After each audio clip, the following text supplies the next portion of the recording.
Assalamualaikum warahmatullahi wabarakatuh. Perkenalkan, nama saya Aza Afina Berlian Firdaus dari Prodi Pendidikan Agama Islam semester 2, Fakultas Agama Islam Universitas Islam Majapahit. Di sini, saya akan menyampaikan 3 materi, yaitu pengertian berpikir global, potensi diri, dan juga berpikir kritis, guna memenuhi tugas RTL LKMM dari Fakultas Agama Islam. Penjelasan pertama mengenai berpikir global. Berpikir global adalah berpikir luas atau kita dapat menyelesaikan suatu masalah tidak dengan satu sudut pandang. Seorang mahasiswa harus peduli dengan perkembangan dunia. Kita harus berpikir perspektif global. Contoh, membeli pertalit itu termasuk isu lokal karena dampak dari isu global. Ada 4 teori yang didasarkan terhadap sistem ekonomi. Di sini ada komunisme, yaitu ideologi, filosofi, dan tindakan politik yang tujuan utamanya menciptakan masyarakat tanpa kelas sosial. Sosialisme adalah pandangan hidup dan ajaran kemasyarakatan yang menguasai sarana-sarana produksi dan hasilnya dibagikan sama rata. Kapitalisme adalah sistem ekonomi yang memberikan kebebasan penuh terhadap individu atau sektor swasta untuk berperan aktif dalam kegiatan ekonomi demi mendapatkan keuntungan. Marxisme yaitu kepemilikan modal oleh negara, individu tidak boleh menguasai. Selanjutnya, penjelasan mengenai potensi diri. Potensi diri adalah kemampuan individu yang masih tersimpan dan belum digunakan dengan maksimal. Potensi diri dapat berkembang melalui bakat ataupun usaha belajar dan kerja keras, sehingga potensi dapat ditunjukkan melalui aksi. Kemampuan logika atau berhitung. Kemampuan ini dimiliki oleh seorang yang tertarik dengan angka.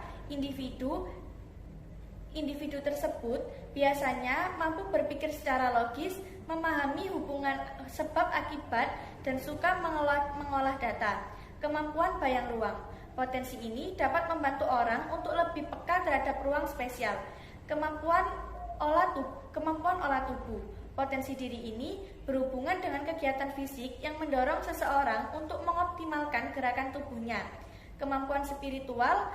Potensi diri ini berhubungan dengan kecerdasan terkait dengan keimanan dan akhlak mulia. Individu tersebut banyak menggunakan waktunya untuk merenung dan berusaha meningkatkan hubungannya dengan Tuhan. Pada dasarnya, terdapat banyak potensi diri yang sifatnya positif di dalam diri yang bisa terus dikembangkan. Selain yang telah disebutkan di atas, potensi diri tersebut adalah mampu mengelola emosi, kreatif, berani mengambil resiko, mandiri, memiliki kemampuan memimpin, kompetitif, teliti, dan terampil. Cara mengenali dan mengembangkan potensi diri yaitu dengan melakukan beberapa tes, yaitu tes minat bakat, tes kecerdasan emosi, tes gaya kepemimpinan, tes pengambilan keputusan, tes pemecahan masalah, dan lain-lain. Atau dengan cara 1, menemukan dan mencatat impian, sebab pengembangan potensi diri yang ada dalam setiap orang dapat dilakukan berdasarkan impian yang paling dominan menguasai diri. 2, mengenali kesukaan. Bisa jadi hobi kita selama ini bisa mengembangkan potensi diri yang sudah lama terpendam. Jadi, segala aktivitas yang kamu suka mungkin bisa menunjukkan potensi diri yang tidak kamu sadari sebelumnya. Yang ketiga, mengenali kelebihan dan kekurangan. Setiap manusia tentu memiliki kelebihan dan kekurangan. Kelebihan yang detikers memiliki merupakan sebuah keuntungan dan menjadi potensi diri yang harus dijaga serta dikembangkan. Namun, bukan berarti kekurangan yang kamu miliki dapat menghancurkan segala potensi diri. Kekurangan yang mampu dikelola dengan baik justru bisa menjadi sebuah peluang dan bahkan menjadi kekuatan baru.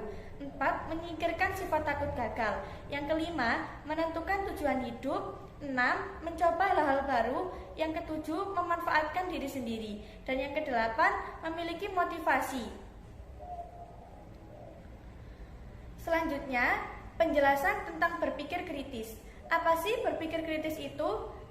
Jadi, berpikir kritis adalah kemampuan untuk berpikir jernih, rasional, reflektif, dan independen.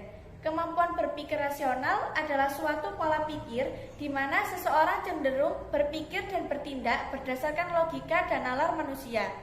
Kemampuan berpikir relatif merupakan suatu kemampuan untuk menghubungkan pengetahuan yang diperolehnya dengan pengetahuan sebelumnya, sehingga diperoleh suatu kesimpulan untuk menyelesaikan permasalahan yang baru. Dan yang terakhir, independen, yaitu selalu mempelajari hal-hal baru. Berpikir kritis menjadi dasar berpikir kreatif dan inovatif. Berpikir kritis itu sangat penting bagi mahasiswa. Filsafat adalah salah satu metode berpikir atau cara berpikir peradaban besar terjadi karena adanya cara berpikir filsafat. Syarat berpikir kritis yaitu tidak mudah menerima fakta, jangan menelan informasi mentah-mentah. Ajukan pertanyaan yang mendasar, perbanyak membaca buku. Adakan diskusi kecil-kecilan dengan teman. Sekian penjelasan dari saya, kurang lebihnya mohon maaf. Wassalamualaikum warahmatullahi wabarakatuh.